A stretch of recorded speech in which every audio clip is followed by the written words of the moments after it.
KFC, quel jour on est en fait? Lundi. Lundi 21 janvier.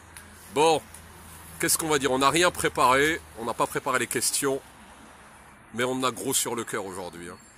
Donc papy, qu'est-ce que t'en penses déjà? La première chose, c'est les 600 maires élus qui ont été voir Macron. Qu'est-ce que t'en penses de tout ça? Ils servent à rien, ils sont payés à ne rien foutre. Grâce à nous, ben, ils ont la vie belle, ils font les petits moutons, ils font les petits lèche-culs. Ils ont juste besoin de nous pour au moment des votes. Et une fois qu'on a besoin d'eux, ben, ils retournent tous leur veste, quoi. Et ils empochent bien le pognon tous les mois. Eux, ils dorment pas tous les jours dehors pour défendre une bonne cause. À part leur putain de fauteuil de merde, là. Merde et de merde. Ouais, mais il faut bien des gens qui parlent avec le gouvernement, là. Ils parlent de leur commune, c'est tout. Tout ce qu'ils font, c'est parler de... Ils prêchent pour leur paroisse. Pour leur grosse gueule à eux. Mais ils parlent pas des gens des villageois, ils parlent pas de leurs citoyens. Ils en ont rien à battre. Pour toi, les villageois, ils sont pas du tout dans le coup, là? Les gens des villages? On les exclut, plus ou moins. Les maires les excluent. Les maires ne pensent pas à eux. Ouais. Grâce à eux, on a quand même des belles cultures, on a quand même des beaux champs, on a quand même de la belle nourriture. Et les maires, qu'est-ce qu'ils font? Ben, ils vont pas aller chercher, ils vont pas les défendre. Maintenant, nous, on va y aller, on a toujours fait, on va continuer d'y aller parce que grâce à ces gens-là, on a un beau pays, on a des belles choses en France, de la bonne nourriture, on a tout ce qu'on veut. Mais les maires, pour moi, ils ne servent à rien, juste à part faire les petits moutons, les petits vers de terre. Ils sortent la tête seulement. Donc quand toi... c'est pour aller voter, mais sinon le reste du temps, on les voit pas. On leur demande un coup de main, ils viennent pas. Ils attendent. Ils attendent quoi? Mais tu te rends compte que tu as le même discours qu'au rond-point des parapluies, là? Ouais. Tu dis la même chose. Donc il n'y a rien qui a changé, en fait. Non, ça va rien. Ouais. C'est des baltringues, des feignants. Tout ce qu'ils voient, c'est leur pognon à la fin du mois.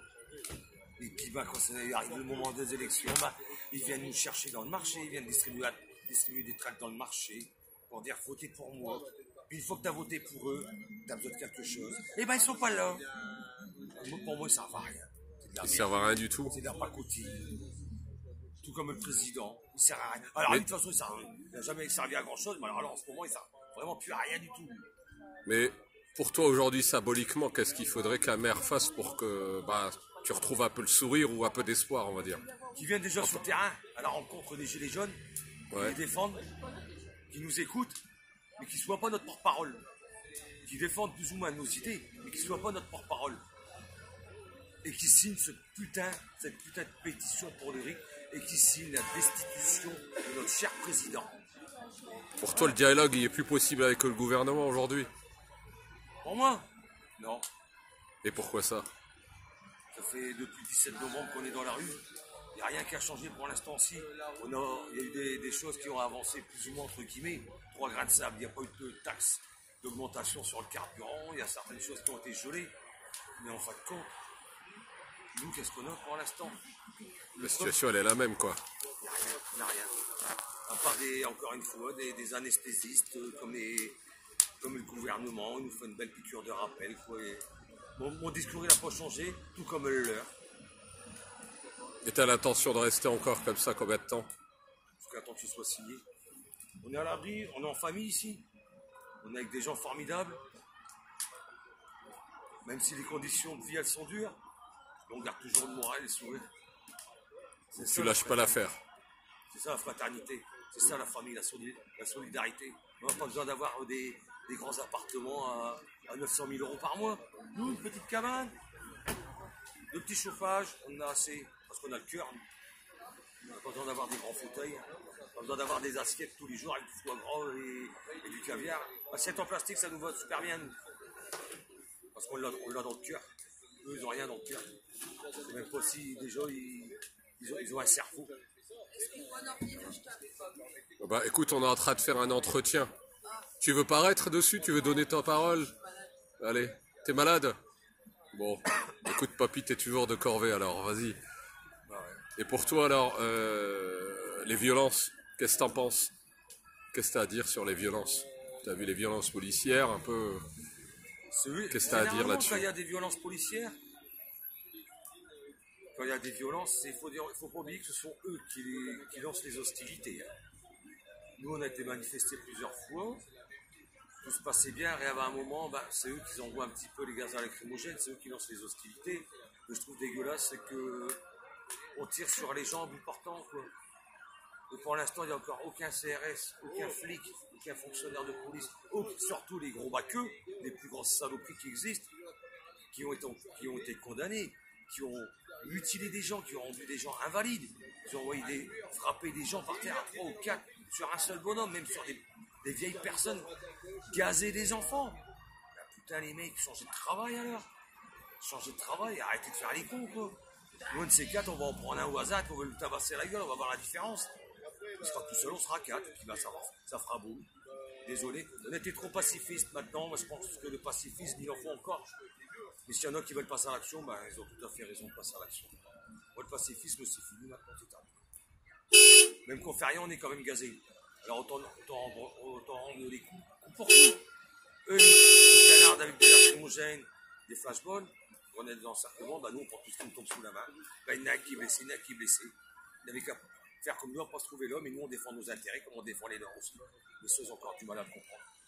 C'est-à-dire c'est des dommages collatéraux, quoi. Et ils comprendront jamais tant qu'ils seront gouvernés par un dictateur, un abruti, le plus gros abruti de France, Macron. Et sur la région dunkerquoise, la mobilisation alors, qu'est-ce que tu aimerais dire aux Dunkerquois pour qu'ils nous rejoignent et qu'ils nous aident? C'est bien de klaxonner, c'est magnifique, mais on dit un klaxon, un soutien. Moi je préférerais dire un klaxon, une présence, ne serait-ce que 5-10 minutes, voire un quart d'heure par jour, ou même 1 heure dans la semaine, c'est suffisant. Mais là, les Dunkerquois, ils sont plus motivés pour aller faire le carnaval. Pour eux, c'est plus important d'aller faire le carnaval que de défendre les droits. Et Dunkerquois, après on va dire que Dunkerque il est mort. Peut-être pour certaines personnes, mais il faut qu'ils arrêtent aussi. C'est pour tout le monde, mais les Dunkerquois, on les voit pas suffisamment. On les voit pas suffisamment. C'est normal, hein, ils ont un excellent maire, M. Vercrit, un excellent maire. Il promet beaucoup de choses comme Macron, pour faire compte, il n'y a rien qui arrive. Et tout le monde court après. Tout le monde se plaint, mais tout le monde va dans la mairie voir M. Vercrit, M. Vercrit ceci, M. Vercrit cela. C'est grâce à lui qu'on a encore le carnaval. Ouais. On va continuer de l'avoir votre carnaval. Mais qu'est-ce que tu aimerais lui dire, toi, poliment et... M. Vercrit? Ouais, on a été le voir. On a été dernièrement vous voir pendant 2h30, vous nous avez fait du blablabla. Vous avez essayé de nous endormir, vous avez fait des promesses jusqu'au jour d'aujourd'hui, il n'y a rien qui est concret chez vous. N'oubliez pas que vous nous devez encore la fameuse feuille de pétition qu'on vous a laissée gentiment la première fois quand on s'est rencontré à la communauté urbaine de Dunkerque concernant les communes des communes. Vous avez pris dans le couloir parce qu'il y a M. Damien Karim qui a été vous chercher gentiment, qui lui est très solidaire avec nous, je tiens à le préciser. Grâce à lui, on a eu quand même 2 grandes tonnelles, un groupe électrogène qui nous apporte son soutien. Ça, je veux entièrement le préciser, il faut que ce soit en gros. M. Vergret, tout ce qu'il nous a fait, c'est... Oui, je vais prendre les feuilles. Une semaine après, on s'est revus, on était à 6 pendant 2h30. Il nous a repris les feuilles. Jusqu'au jour d'aujourd'hui, on n'a pas encore vu une seule signature d'un maire, à part M. Damien Karim. Lui, Vergret, non, il faut d'abord que je me renseigne ce que c'est que le RIC. Mec, il ne faut pas prendre les gens pour des cons.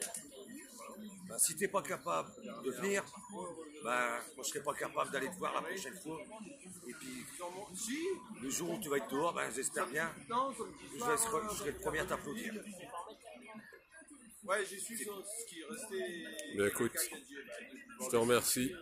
Si les paroles sont les mêmes, c'est que la situation n'a pas grandement changé depuis la dernière fois. Non, je suis resté le même. C'est le constat. Je reste sur mes positions, mes convictions, que tout le monde doit vivre. Et non survivre, tout le monde doit vivre. Ça marche. Merci, papy. Rien.